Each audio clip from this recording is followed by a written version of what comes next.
We're continuing our tour looking for Kit's Coty house. We're on Bluebell Hill, and right here, right about here in the 1970s, early 70s, a little girl was killed while hitchhiking. The story is, since that day, her ghost is seen frequently around this street and over by the monuments.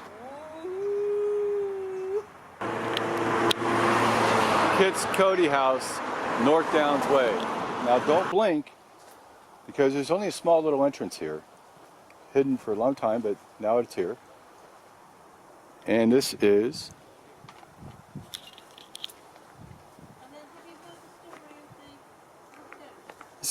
Kit's Coty house.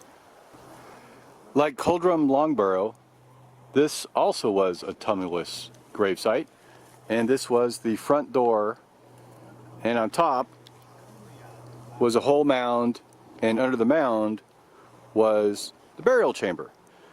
And this was discovered in the 16th century, and it is the best known monument in Kent. So anyway, there's different stories of who built this and why it's here, but the one I like most is it was built originally by 3 witches, and each witch delivered one of the stones, and a 4th witch put the stone on top.